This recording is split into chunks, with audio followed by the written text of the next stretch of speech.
quickly. That's okay. Sorry. Good morning, everybody.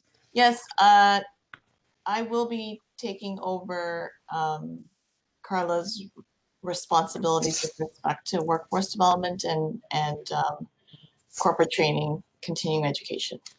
Okay. All right. All right. Well, we welcome you anyway, Keiko. We can't, obviously, I'd had a conversation with her earlier this week, and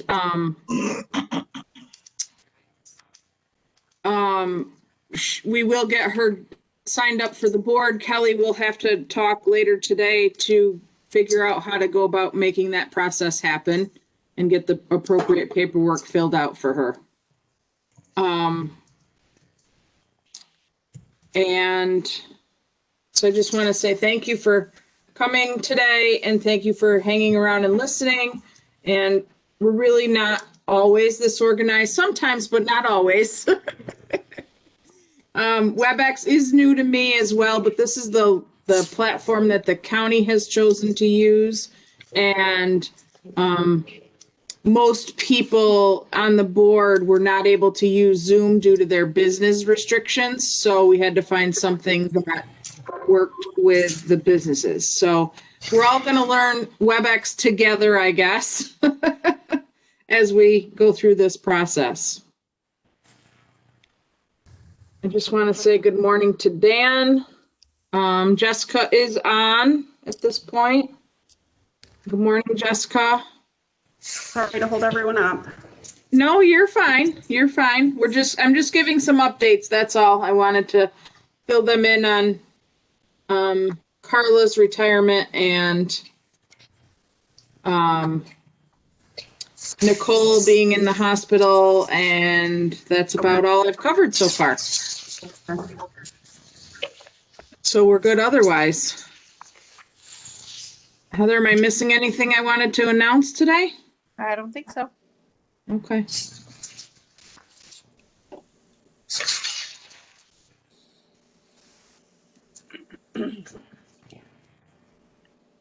I would just ask and remind everyone the video is being recorded today.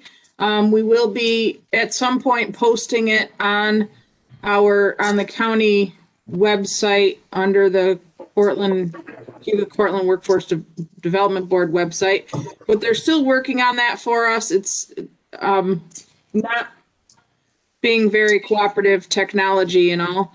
So we're working on that, and but the meeting is being recorded, and due to the sunshine provision and the executive order from the governor, we will be meeting virtually.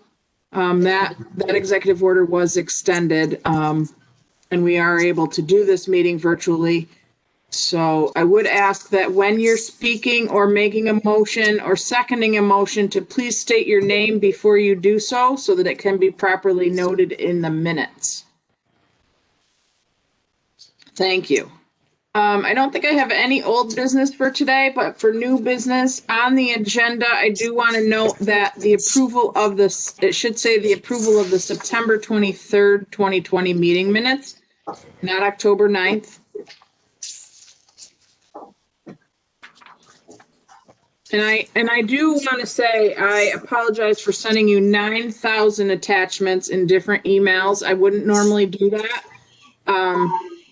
But not being able to have my computer, my work computer in front of me, made it very feel discombobulated in that I had papers at home and papers at work, and not knowing where things were. I need to get better organized if we're going to do this work from home thing. That's all I've decided. It's hard having files in two places. So, I need to entertain a motion for the approval of the September 23rd, 2020 meeting minutes, though.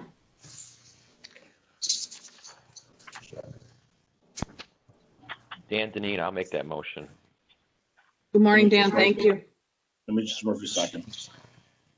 Thank you, Demetrius.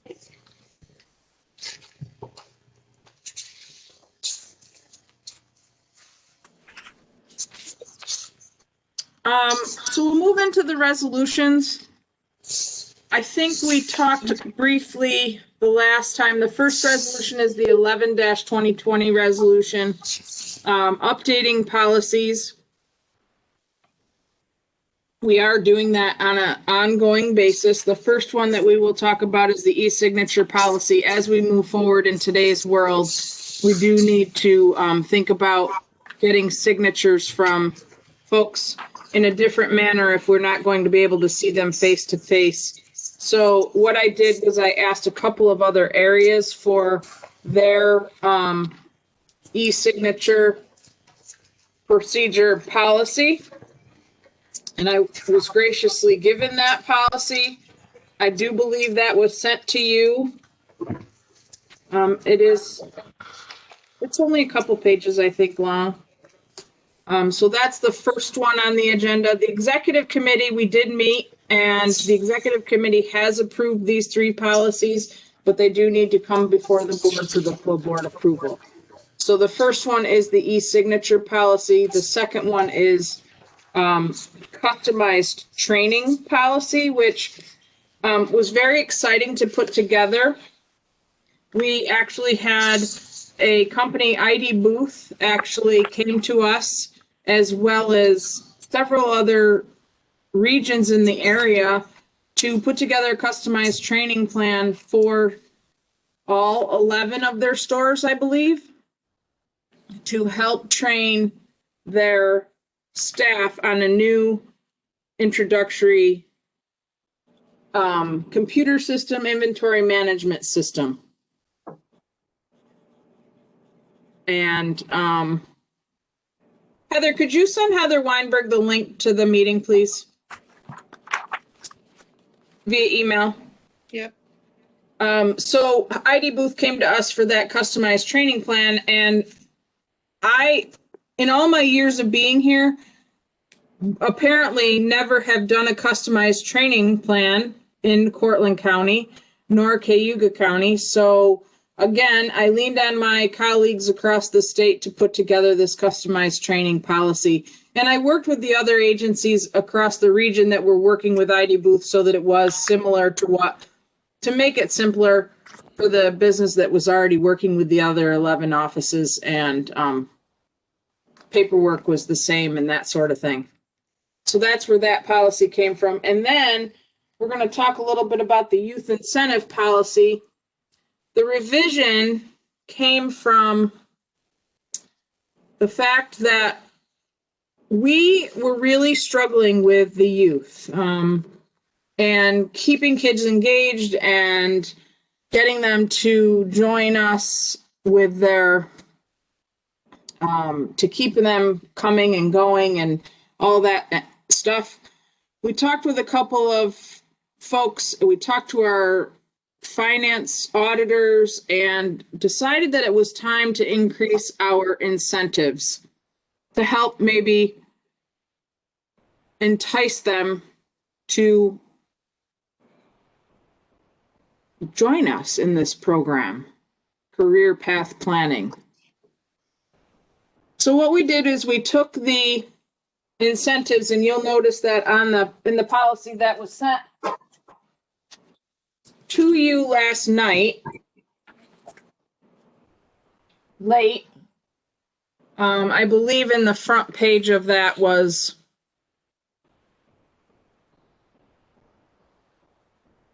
the highlighted section, or maybe in the procedure. I don't have it right in front of me because I did not print it. But the dollar amounts now that a student can earn while working with us went from significantly higher. If they get a high school diploma while they're working with us, it's $400. If they verify and maintain unsubsidized employment, they're getting well over the $50, I believe, that they were getting. So technically they could earn, I believe, the $100 total if they finished the program and did all the steps that they were supposed to do, and they came to us without a high school diploma. And that really makes it a lot more valuable to them, and we noticed that it was a lot more comparable to other counties across the state. Shannon, did you want to speak to that at all? Actually, I did want to mention that some of these pieces are required for our reporting. So originally, some of these incentives were put in place several years ago at the lower rates so that we would get the documentation that we needed to show our auditors what these youth had accomplished. So it's not only for them, but also for us that some of these incentives, are what they are because we have to be able to report that, and it's easy for them to drop off the radar when they become employed and are having success in the work world. So it's kind of a way to keep them engaged during that follow-up period too.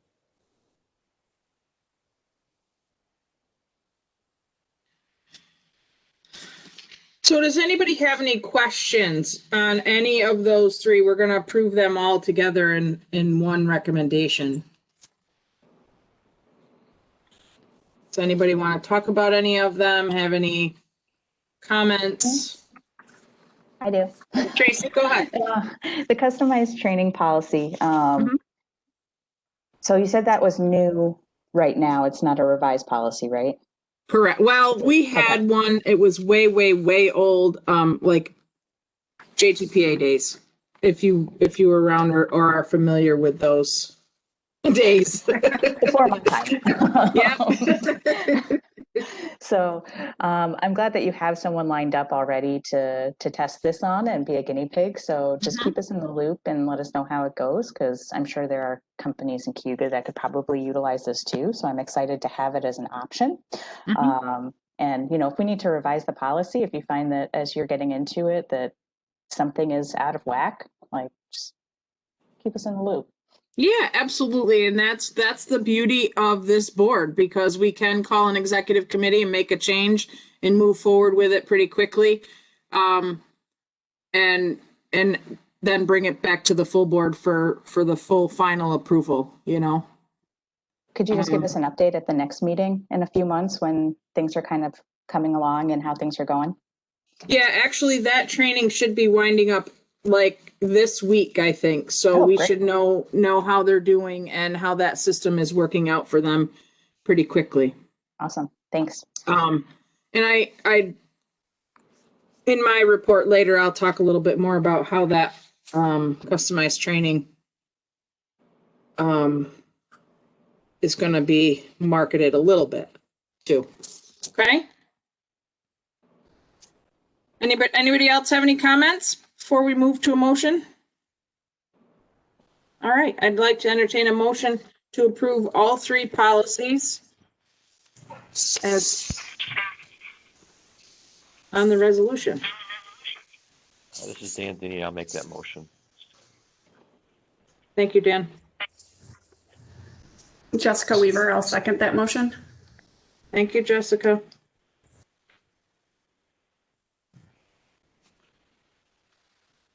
I just buried my agenda.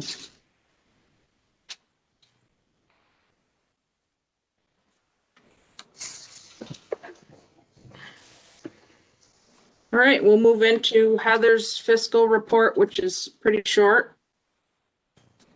Oh, all in favor on that motion, sorry. There we go. Aye. Aye. Aye. Thank you. Any opposed? Okay, thank you. Everybody would just remember to mute their mics because we are getting some feedback on this end too.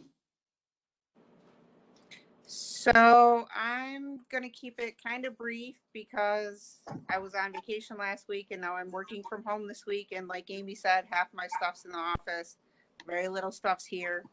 So here we go. So we're wrapping up the TANF program with our final expenditure report. This year we served 64 kids in the 2 counties and we spent around $258,000, which wasn't bad for what we were working with. We have $87,000 that we didn't spend. So unfortunately that just goes back to the state and they use it for what they need. I also talked about at the last meeting how the state had a waiver and we got to carry in all of our leftover PY19 funds versus only 20%. So we're starting this budget year with $1,275,000. And at the end of October, we've spent about 18% of that, or $234,000. It's usually light in the first quarter because of the TANF program. And I want to let you guys know that we do have funds in the board budget for training. So when Amy sends out those emails and invites you guys to sign up, if it looks interesting, if there's a fee, don't worry about it. We'll cover the cost for you. If it's something you're interested in, please take advantage of it. Either you can pay and we'll reimburse you, or you can just let us know. We'll sign you up. And Monday, we just received word from the state that we received an additional $21,000 in Employment Recovery National Dislocated Worker Funds. So the notification was 61 pages long, so I haven't read through it all yet, but the funds are available till September of 2022, and they are only to be used for career services, training services, supportive services, and needs-related services. So we have some money, so let's spend it, I guess. Mm-hmm. And that's all I have. Does anybody have any questions for Heather?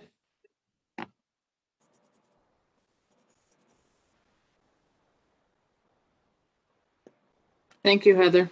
Thanks.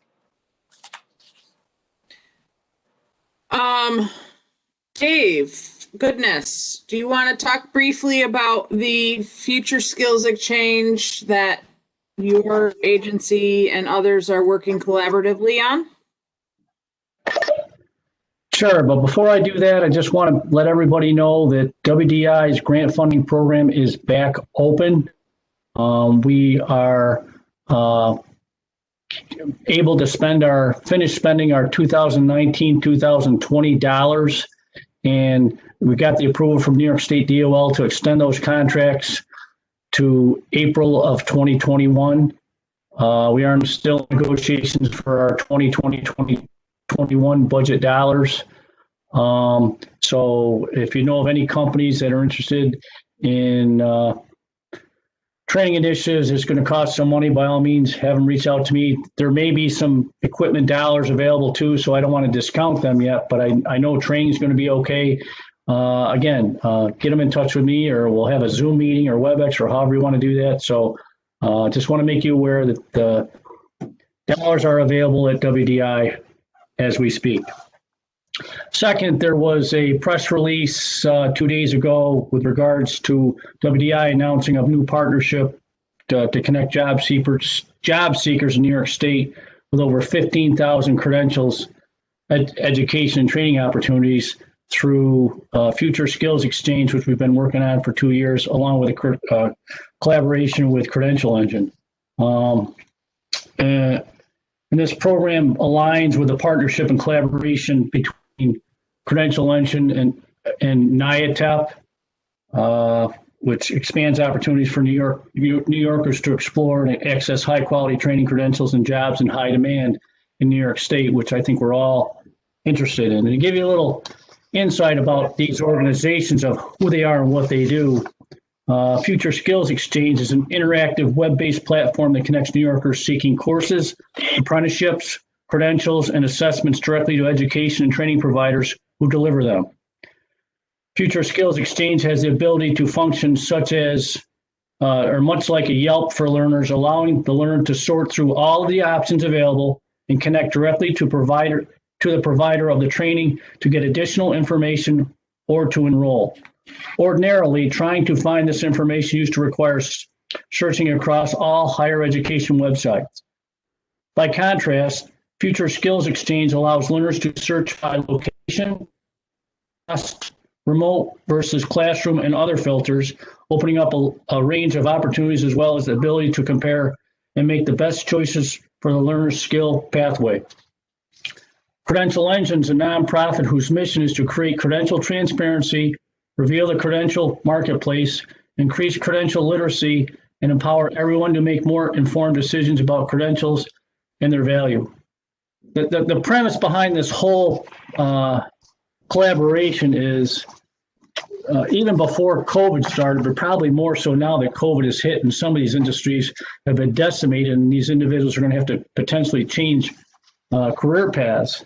It gives them an opportunity to search exactly where the training opportunities are, whether they are remote or not, the costs associated with them, and how often they're operated so they can operate around their schedule.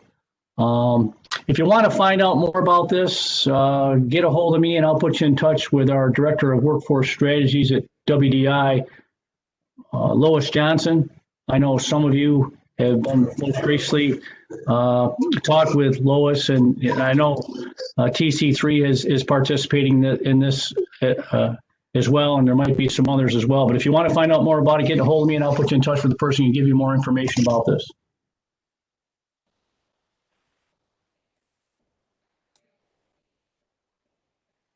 Thank you, Dave. So, to follow that up, I just want people to know also, when I had mentioned the customized training, late yesterday afternoon, I got a call from the local newspaper. They're going to run an article. I don't know. They wanted some information from me, some statistics about people going back to school during an economic downturn and community colleges, and how were people to know what the in-demand jobs were at this time due to the pandemic and that sort of thing. One of the things that I sent to the newspaper yesterday was I gave them all the information they were looking for the purpose of their article, but I also wanted them to know that training opportunities are also available for folks in our 2-county area as well as statewide. And I would like for all of you to share this with people and your business partners across the area as you're talking to them. There's not only schooling available at community colleges for our customers, but there are also apprenticeship opportunities. There are on-the-job training opportunities. There's customized training opportunities. And now New York State, the Department of Labor just rolled out this Coursera, which is an online training opportunity, very similar to the Future Skills Exchange that Dave is talking about. So people in the state of New York really have a huge, vast array of opportunity to increase their skills from high school all the way up to any age level at any given avenue or platform for learning. And I think that's a really good opportunity for the people in our communities. People that don't want to pursue a 4-year degree don't have time. They need to be back in the workforce. We have our local BOCES programs that are also available to them that are shorter term. Community colleges are now looking at micro-credentials. We just ran 7 people through a child care credential that helps them, move forward in their career path in the child care arena. And we all know that child care assistants are much needed, as are child care position slots for children. But if we're going to add slots, we need to add workers. So I think that moving forward, if you're talking to your business people, I think we need to really remind them that there's opportunities out there for their workers too. People can go to school, people can increase their skills while on the job. They can do it on the computer. That Coursera is an online training program. We're talking about Future Skills Exchange. We're talking about Metrics Learning, which is also online and certificate based. We do have access to all of those programs. And I hope that we can get some marketing out and get the people in our state that aren't working again. And maybe even in the where they are, get them to move forward in the positions that they're in. Thank you, Dave, for that update too.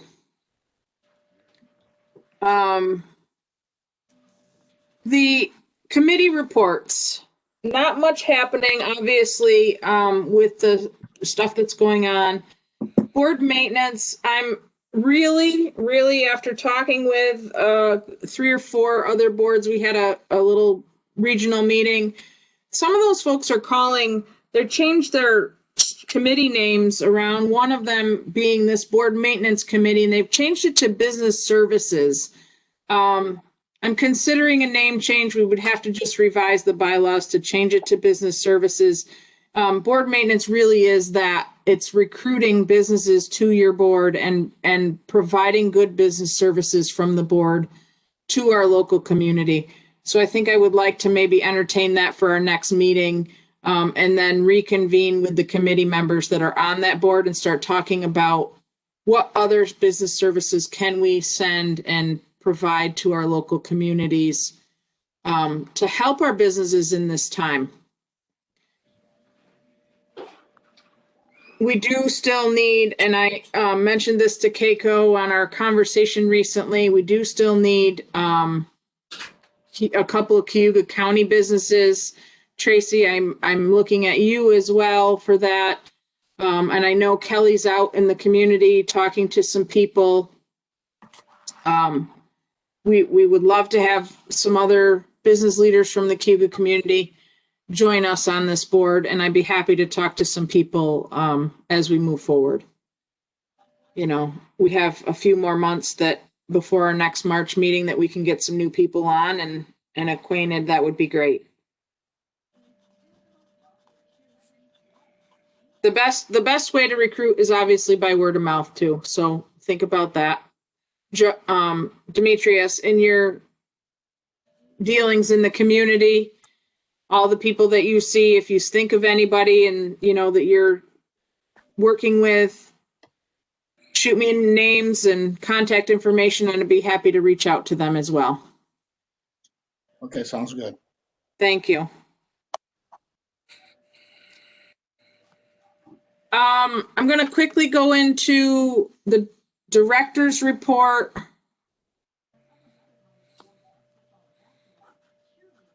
I'm going to email this report to you with the minutes from today's meeting so that you have it. There is some, statistical stuff that I'm sure you don't want me to read all that stuff to you, but you can read through it at your leisure. Just to let you know, are both open by appointment only, serving customers as they need. They're also available serving customers via email and phone. Our partner staff, the Department of Labor, are back in the office, sort of. Now, when I say sort of, that means they have one staff person and a supervisor in the office 1 day a week. So if we only have a staff of 3 or 4 people, then there's only 2 people there 1 day a week. In our office in Cortland, they're only there on Tuesdays. However, they are not doing any job seeker services. They're only working on the UI special project that they were assigned to back in March when they were sent home. So in Auburn, I believe there's somebody in the office 3 or 4 days a week, and their supervisor's there 5 days a week. And again, they're there really only to do their UI work and not to provide job seeker services, which is frustrating to the other staff that's in the office. And this is happening statewide. We've had many conversations about it. It's very confusing to the customers who are coming in the office. They happen to see someone that they've been working with in the past. They want to just stop and visit with them and ask them a couple quick questions. They're not allowed to. So it does throw some confusion in the mix with customers. We haven't really seen that in our buildings, fortunately, but they have been seeing it in some of the other offices, and it's unfortunate.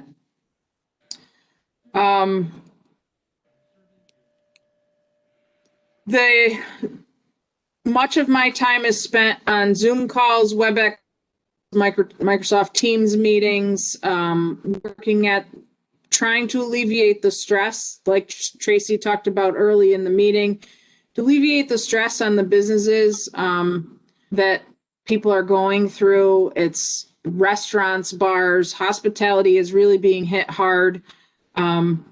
Just trying to get the word out, and then also trying to get the word out about the training opportunities that are available to the businesses that we already talked about. I meet monthly with our local street beaters group in Cortland County, where Kelly and I had talked briefly about creating one for Cayuga County. BOCES, our Onondaga Cortland Madison BOCES out of Liverpool, is trying to hire some people to teach some part-time night classes for the trades in the Cortland area. They ran an ad for, I think, 4 positions and didn't get any interest to teach nighttime 6-week certificate program. It was very Where did they run that? frustrating. Where did they run that at, Amy? I have no idea. I asked Mari. I believe they probably posted it on their website for BOCES. They're teaching Las Olas Jobs website.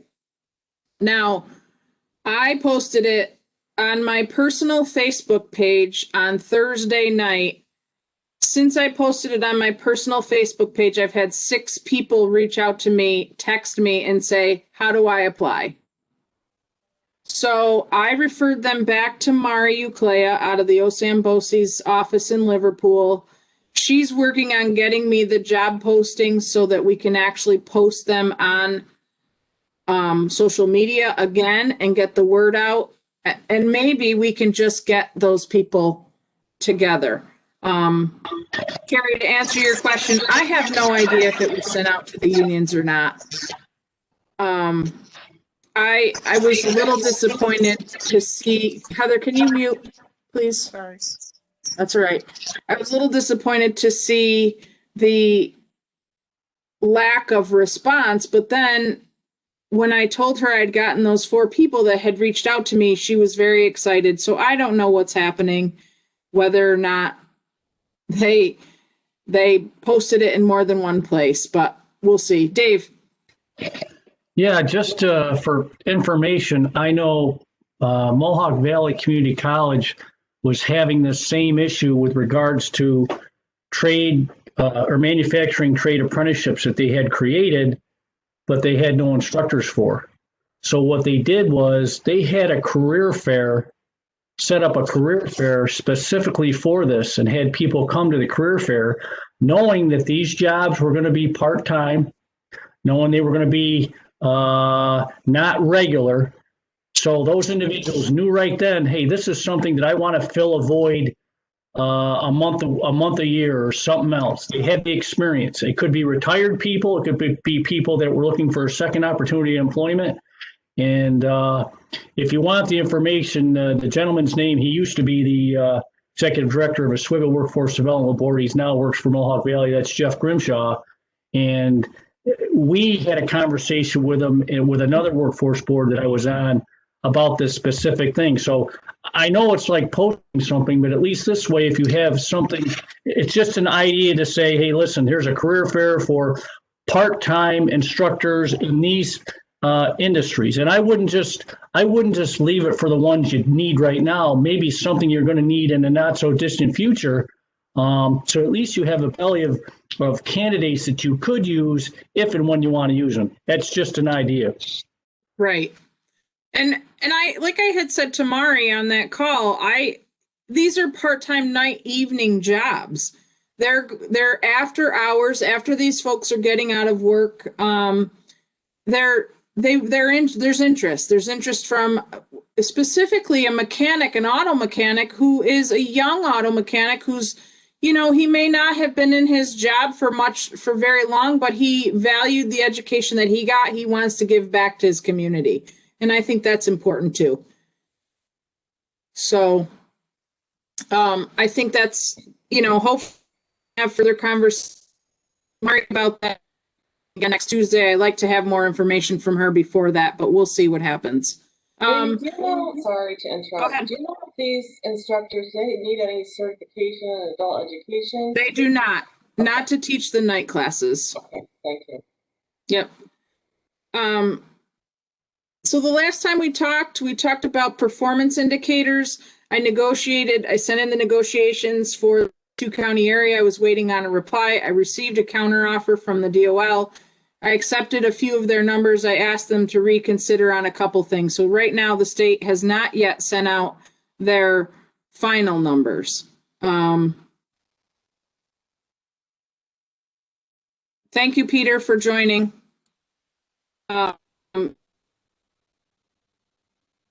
They're coming. I would imagine they're just as buried as the rest of the people in the community in the state, so we're waiting on them. Unemployment statistics, I will just tell you that unemployment numbers are down across the state. However, I think you're going to see the unemployment numbers go back up here pretty quickly as regions are in the orange zone and the yellow zone. Zones, whatever zones the governor is determining at this time. But I will tell you that locally, our unemployment numbers they're not real bad. They're about 5.5% in our local workforce area. You got to remember, though, those are only people collecting unemployment insurance that are represented in that number. The hardest hit numbers, people in the region are personal care services, believe it or not, healthcare practitioners, and education. So that's that.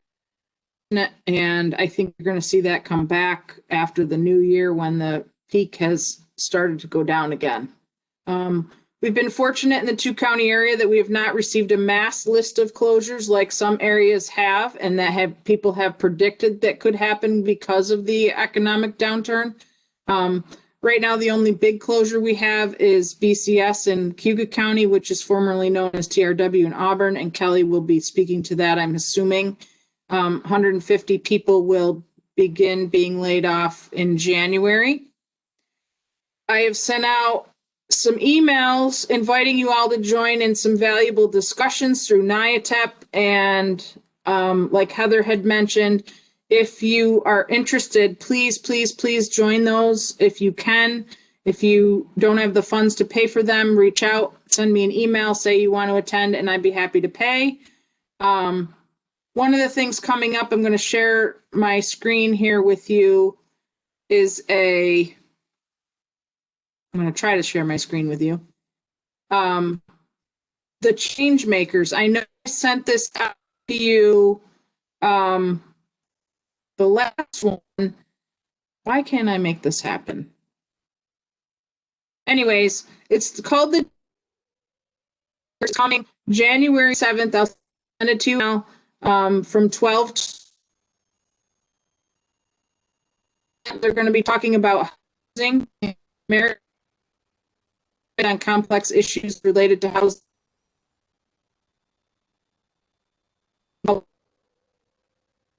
Equity.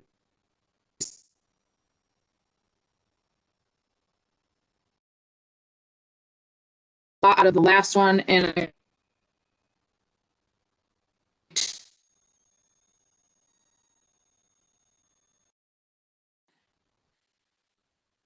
and last, I attended the NIATEP Fall Conference, which was very valuable. We partnered with the Economic Development Council. We heard from the SUNY Chancellor, Jim Malatras. We heard from CUNY Chancellor Felix Rodriguez. We talked with Senator Schumer, who talked with us about the future of workforce and economic development. It was really a very motivational event. Those three really gave us some great insight as to what they were looking at for the future. And that's about it for me. I just asked that everybody start thinking about. Thank you, Brian. Do you have any input? Okay. Thank you. We'll talk to you soon. And I will let Shannon go, and then we'll have Kelly give their report, and then we'll be ready to be done. All right, so in Cortland, we continue to have people from the community coming in to use our services. We have approximately 50 job seekers a month coming in to meet with employment and training specialists, and then additional people who have already met with specialists coming in to use the services, primarily computers for job search and job applications. We have 12 people in training, most of whom will finish early in 2021. We're starting to see people interested in joining the BOCES cohort that starts in February, come in to apply for training scholarships. So I expect that will continue and probably really swing into full force at the beginning of the year. We have 2 youth working right now, both of whom will probably be getting hired in permanent positions soon, which is great for them, but greatly reduces our numbers of active youth once they're not in a work placement anymore. So we're really trying to get creative with thinking of ways to recruit young people 16 through 24 with barriers to employment into our program.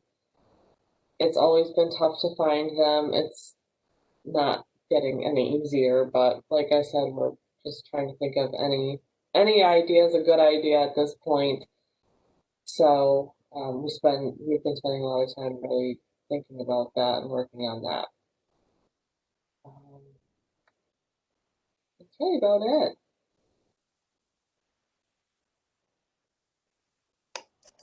Thank you for that. You're welcome. I'm happy to answer any questions if anyone wants to know details about what's going on in Portland, but that's us in a nutshell. All right, we'll move on to Kelly if anybody's got any questions. Okay. All right. All right. So good morning, everybody. I also agree with Shannon. We've been struggling a little bit with the youth program, trying to get interested and eligible youth. We've started reaching out to the DSS and probation. Currently, we are working with about 18 youth informally to see, where their interests lie and if they are going to be eligible. Cayuga County runs into a lot of barriers in terms of our drug testing requirement. So one of the policies of Cayuga County is that the youth have to pass a drug test, and that is one of the biggest barriers that we have in terms of youth following through. We'll meet with youth and assess them, and they're gung-ho and we're all set to go. And then when you start to talk about the drug test, it kind of, and we don't hear from them again. So we're kind of trying to work on that, addressing that barrier. We currently have 6 youth remaining in our youth employment project. So Cayuga County receives funds through DSS that we're able to keep youth on throughout the year under this youth employment project funds. We receive $17,000. Currently, we have a balance of $4,300. So I anticipate that those 6 youth will probably end their employment mid to late January. We do have a meeting in December, and I'm not sure if Shannon mentioned it, for some recruitment ideas in terms of how to recruit youth. So we're looking forward to that, because also we're looking for ways to capture youth and creative ways to provide outreach. In terms of classroom training, we have 4 total in training. We have 3 adults in the LPM program, 1 in the Applied Electrical Technology program, all at Cayuga Onondaga BOCES. We have 1 dislocated worker in CDLB training at Cayuga Onondaga BOCES, and 2 adults receiving supportive services in the LPM program for scrubs and required uniform, stethoscope, watch, accessories, things like that. Currently, we do not have any active OJT contracts going in Cayuga County. However, we have a huge increase in businesses interested in OJT. Which I'm excited about. I've always been a big fan of OJT. It's a win-win for both. Problem being, we don't have a lot of job seekers. We are struggling, employers are struggling with finding the employees and job seekers to do the OJT. We have businesses on board and wanting to, which I see a huge difference from the past. I always worked with the OJT program, and a lot of businesses weren't interested back in the day. I don't know if it was they didn't want to be bothered with the time or the requirements, which are minimal on the employer's end. Now they're very interested. So I'm hoping that we can figure out ways to connect with the job seekers in Cayuga County, because that's where we're lacking in terms of service delivery. Trade Act, so we don't have any customers in the Trade Act program right now. However, as Amy mentioned, BCS, one of the local employers, has filed a Trade Act petition. They filed their petition November 17th on behalf of their employees.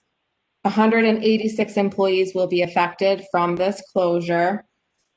Various job duties, job titles, there's general management, human resources, all sorts of engineers, electrical engineers, industrial technicians, production, electronic assemblers, machine maintenance, quality assurance, production supervisors, electronic assemblers, team leaders, customer service, supervising technicians, facility maintenance, and so forth, general assemblers. So a wide array of job titles will be affected with this closure.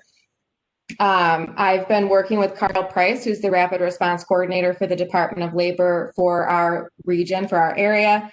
He is putting together virtual rapid response events to start the week of December 14th for all 3 shifts. So in the past, and Amy and I have talked about this, in years past, up until just 2 years ago, I would go out with the rapid response team, not that we're going anywhere, but I would have normally participated virtually then. In this case, the Department of Labor has changed that rapid response team to not include the local career center as part of the team anymore, directly responding to rapid response. So what I did is I had some information put together and sent over to Carl so that the job seekers at BCS can have a direct connection to us locally, because we're the faces they're going to see and we're the ones providing services. So rapid response team, they look at it like they provide the services until the separation, and then it kind of transfers over to locally to the career center. So what we will do is reach out to the job seekers now, because we can start working with them before they're done. So that's our plan. The first phase, they're laying off in a phase of 3. So the first phase of layoffs will be on January 2nd. Entry-level temp service positions in the first wave. The second wave will be on the second and third, January 18th and February 28th. So we have a 3-wave series of layoffs with BCS. I anticipate that we will become much busier in the Career Center when BCS starts to have their layoffs. I hope that they're granted the Trade Act petition. I will continue to see where the status is with that. Just a very brief overview with Trade Act is if they're deemed eligible for Trade Act. Cuyahoga County has worked with a ton of Trade Act petitions since I've been there. Since 2003, we've had, I can't tell you, countless numbers of large Trade Act petitions. It's the cream of the crop when it comes to retraining. So they will receive a benefit of $20,000 for retraining. There's a wage subsidy for the older worker. There's also relocation allowances, and it just many more benefits than we're able to offer through WIOA training dollars with our cap. So I anticipate that if they are granted, TRW was granted Trade Act. We've worked with them twice in years past. So some of them are very familiar. There's actually some people there that we served under the Trade Act program years ago. So I anticipate they will take advantage of the Trade Act services, which would be great. I think that wraps up what I have. If anyone has any questions for me. Kelly, I have one question. Would any of the kids who are in the DSS program qualify for the yellow programs, or is that something they can't roll into? They could roll into? Absolutely. So the last couple of WIOA enrolled youth that we had were direct referrals through DSS. Cuyahoga County holds a contract with DSS, so we receive all of the referrals for anyone receiving temporary assistance. Right now, we're serving about 200 a month of DSS recipients, many of which are in the youth age category. What we run into and how it works with the summer program is DSS mandates them to apply for the program, because if they can go off of services even for a short period of time and receive income in a different way along with skill building, they want that and they mandate it and require it. right now, DSS as unemployment, same idea. A lot of their mandated requirements have been waived because of COVID. So we cannot hold the DSS folks accountable right now if they're not looking for work. Otherwise, we would have a much larger pool. The drug test, again, is a barrier for us, but that is a very good pool for us to tap into for WIOA eligible youth. And absolutely, that's going to help us in terms of enrolling youth. Right, I meant specifically the kids you have working now.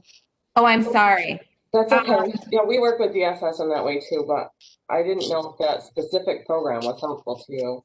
The Youth Employment Project Yeah. program, they are not, the 6 youth we have remaining are not WIOA eligible youth. Oh, okay. That's too bad. It is.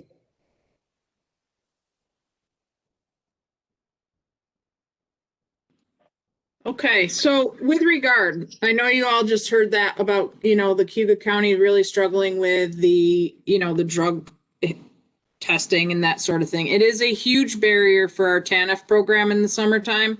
If they test positive for drug use in the TANF summer program, they can't really reapply for the TANF summer program again for 2 years. So that's a huge problem with some of these kids. And one of the things for the upcoming year that we're going to be looking at is the board is going to put out an RFP for our youth program. So to provide services for payroll. If we get a company on board that provides youth payroll services, this will alleviate a lot of the problem that we have with the hurdles that we have to jump through with these kids becoming so-called county employees. And I think it's going to make things a lot easier for everybody in general. This company would pay these kids, they would run the timesheets, we would manage the paperwork end of things, and they would just run them through payroll like anybody would for a temp service. So I hope that we can see some benefit out of it. There's a couple other areas in the state that are using this portion of things, and they're really getting great benefit out of it. So I would like to see us, hopefully we can move on that after the new year. And Amy, if I can just add one thing too, in terms of the youth with the drug testing, we have never done a youth OJT, and that is something that I am trying to promote more in our office, because that will also, unless the company itself has a drug test policy, that would help us not have to, the youth would not become a county employee. They would become an employee of a business. And if they don't require the drug test. So that's something that we're working on. I would like to see more youth OJT in our county. Right. Okay. Very good. Now, with your packet of information that you all received, thank you, ladies, for your report. With the packet that you all received, you received a calendar of dates. I don't happen to have mine. Yes, I do. It was on the floor. Sorry. Calendar of dates. Oh, my screen won't allow it. But anyway, looks sort of like that. It's got our next meetings on it, and there are locations on there. Should we be allowed to open up and go meet in person? Should, big word. Our March 10th meeting right now is scheduled for Auburn. You will know ahead of time whether or not we will be meeting in person by then. My fingers are crossed that we can go to Auburn and we will meet at the Auburn Cayuga Community College in the Bick Center, but we'll see what happens. With the pandemic and the executive orders and all that stuff. And then you have the dates in front of you for the rest of the calendar year so that you can put them in your calendar. January 2021, also know that we will probably be calling an executive committee meeting because the renewal of the memorandum of understanding for WIOA is due in February, and we will need to convene partners for the career centers and services. before that so that we can get the MOU together and signed and sent in. So I just wanted everybody to know that last minute detail. Anything else anybody wants to chime in and add? Yeah, Amy, if I could, I just want to let everybody know that the New York State Apprenticeship and Training Council had their quarterly meeting yesterday. It's the first one they've had since September of last year. And they approved 11 new apprenticeship trades and reactivated 1. Those apprenticeships are as follows: Central Sterile Processing Technician, which is a competency-based apprenticeship, which is between 1,000 and 2,000 hours.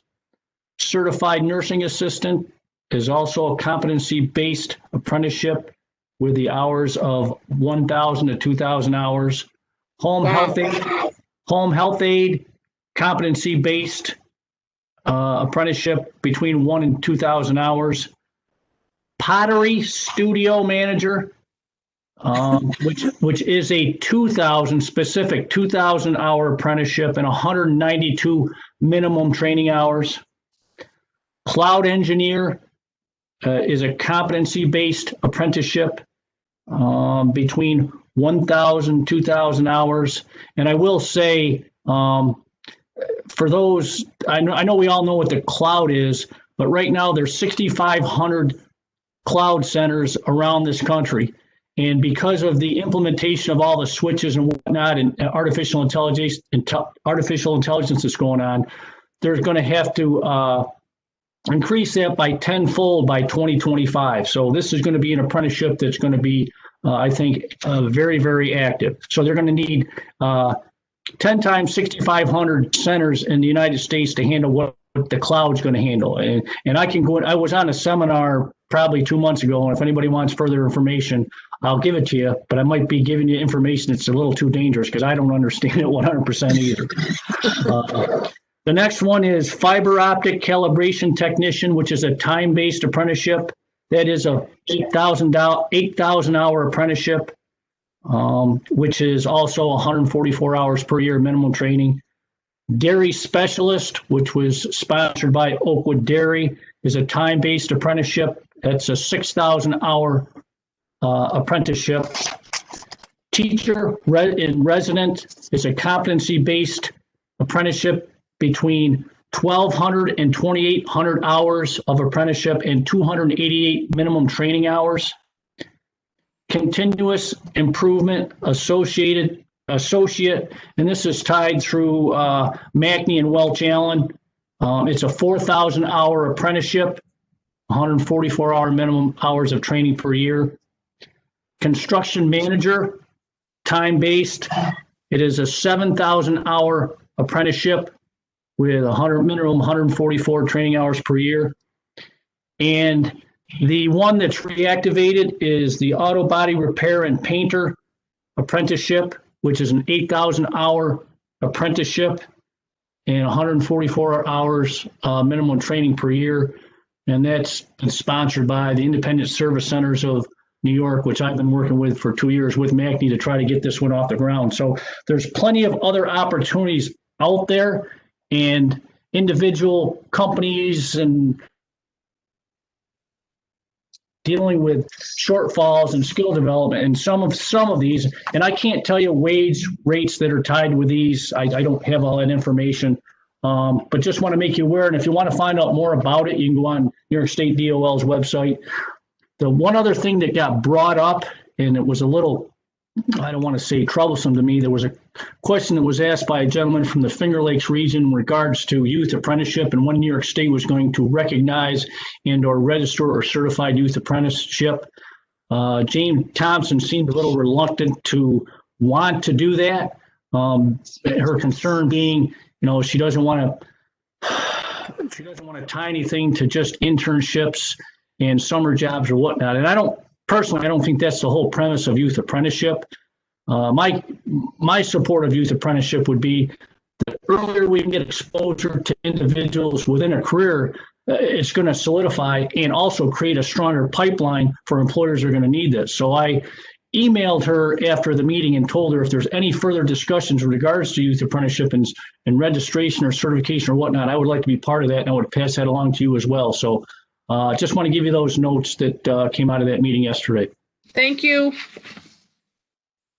Would you send that email, the list of those apprentices to me in an email, Dave? Will do. Thank you. Real quick.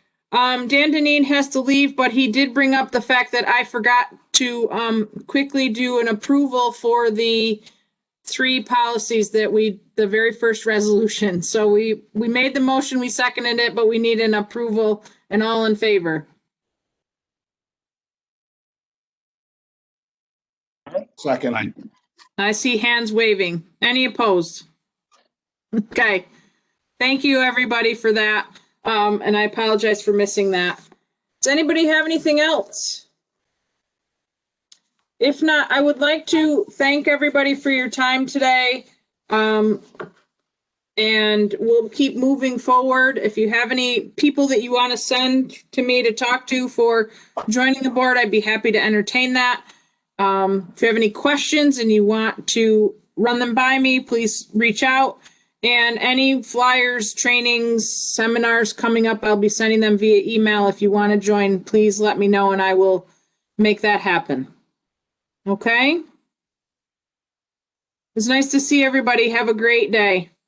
You too. Take care. Bye-bye. Thank you. Bye, everyone. Bye.